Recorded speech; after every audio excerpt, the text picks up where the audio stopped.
बिस्मिल्लाहिर्रहमानिर्रहीम। अस्सलामुअलैकुम फ्रेंड्स, उम्मीद है आप सब खैरियत से होंगे। आज मैं आपसे शेयर कर रही हूँ पोटैटो स्नैक्स की रेसिपी, जिसे आप पोटैटो सैंडविचेस भी कह सकते हैं। इसमें हम ना तो ब्रेड का इस्तेमाल करेंगे और ना ही कबाब वगैरह का इस्तेमाल करेंगे, और ये स्नैक्स डीप फ्राई किए बगैर ही बड़े क्रिस्पी और मज़ेदार बनकर तैयार होते हैं। और ये रेसिपी बहुत झटपट जल्दी से बनकर तैयार हो जाती है। तो चलिए रेसिपी स्टार्ट करते हैं।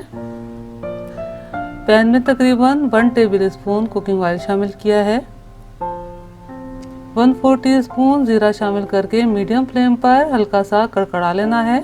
अब इसमें ये 1/2 कप सूजी शामिल करेंगे और सूजी को मीडियम फ्लेम पर मुस्तकिल चमचा चलाते हुए 2 से 3 मिनट भून लेना है।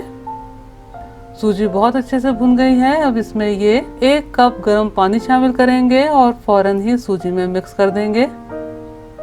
अब पैन को कवर करके बिल्कुल लो फ्लेम पर तकरीबन 2 मिनट सूजी को दम पर पकाएंगे। सूजी को तकरीबन 2 मिनट दम पर पका लिया है। आप देख सकते हैं सूजी ने तमाम पानी सोख कर लिया है। अब इस तरह चमचे की मदद से सूजी को समेट लेना है। आप देख सकते हैं सूजी एक डो फॉर्म में एक जगह सिमट गई है। अब इसे एक बोल में ट्रांसफर कर लेते हैं। सूजी इस वक्त बहुत ज़्यादा गर्म है, इसलिए सूजी को इस तरह फैलाकर चंद मिनट ऐसे ही रहने देते हैं ताकि सूजी बहुत अच्छे से ठंडी हो जाए। और इतनी देर में स्नैक्स बनाने के लिए फिलिंग तैयार कर लेते हैं। ये मैंने 2 अदद दरमियाने आलू लिए हैं। अब आलूओं को इस तरह से क्रश कर लेना है। आप चाहें तो इनको मैशर की मदद से मैश भी कर सकते हैं।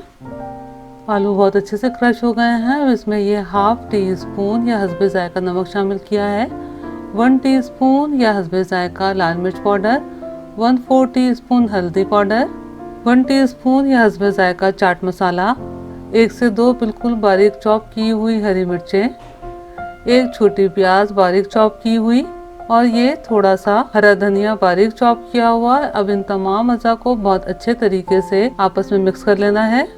ये फिलिंग बनकर तैयार है। अब इसे कवर करके ऐसे ही रहने देते हैं और डो का बाकी प्रोसेस पूरा कर लेते हैं।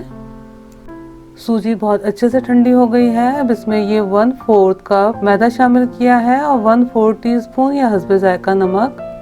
अब इन तमाम अज़ा को आपस में मिक्स करते हुए एक स्मूथ सी नॉर्मल डो बना लेनी है। ये एक डो बनकर तैयार है। अब इस तरह हाथों की मदद से डो को नीट कर लेंगे और इसमें से इस तरह एक पेड़ा लेकर बॉल बना लेते हैं। अब डो को खुश्की की मदद से थोड़ी मोटी रोटी की तरह बेल लेना है, यानी कि थोड़ा थिक बेलना है। इस तरह से मोटा बेल लेने के बाद इस तरह कुकीज कटर की मदद से डो को राउंड शेप में कट कर लेना है। आप स्नैक्स का साइज अपने हिसाब से छोटा या बड़ा रख सकते हैं, तो उसी के हिसाब से कुकीज कटर का साइज इस्तेमाल कीजिएगा। इस डो को बाकी डो के साथ मिलाकर इसी तरह से पीसेस तैयार कर लेंगे। अब हस्बे ज़रूरत एक पीस पर आलूओं की फिलिंग रखेंगे, बिल्कुल इस तरीके से जिस तरीके से हम बन कबाब बनाते हैं या फिर ब्रेड का सैंडविच बनाते हैं। और इस तरह से फिलिंग को पीस पर सेट कर लेना है।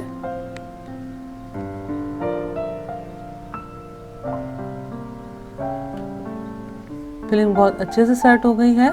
अब दूसरे पीस को इस पर रख के इस तरह हल्का सा प्रेस करेंगे। मैं इस तरह छुरी के बैक साइड से इस पर इस तरीके से मार्क लगा रही हूँ। इससे प्रेजेंटेशन बड़ी अच्छी हो जाती है। आप चाहें तो इस तरीके से डिजाइन बनाए बगैर भी ये स्नैक्स बना सकते हैं। बस सेम इसी प्रोसेस से बाकी स्नैक्स भी तैयार कर लेने हैं। पैन में सिर्फ 2 टेबल स्पून कुकिंग ऑयल लिया है, जो मीडियम टू लो फ्लेम पर बहुत अच्छे से गर्म हो गया है। अब इसमें इस तरह एक एक करके स्नैक्स रखेंगे और अलट पलट करते हुए मीडियम टू लो फ्लेम पर ही अच्छा सा गोल्डन कलर आने तक फ्राई करेंगे। फ्रेंड्स, आंच का बड़ा ख्याल रखिएगा। शुरू से आखिर तक फ्लेम को मीडियम टू लो ही रखना है ताकि डो और आलूओं की फिलिंग में मौजूद मसालों का कच्चापन बहुत अच्छे से खत्म हो जाए और स्नैक्स बहुत अच्छे से क्रिस्पी बनकर तैयार हो। इस तरह बहुत हल्का हल्का सा प्रेस करते हुए फ्राई करेंगे। और फ्रेंड्स, इन स्नैक्स को इसी तरह शैलो फ्राई ही करना है, क्योंकि अगर डीप फ्राई किया तो इसमें मौजूद फिलिंग बाहर निकल जाएगी। फ्रेंड्स, यकीन जानिए ये स्नैक्स बहुत मजे के और हेल्दी बनकर तैयार होते हैं, क्योंकि ये सूजी से बनाए गए हैं।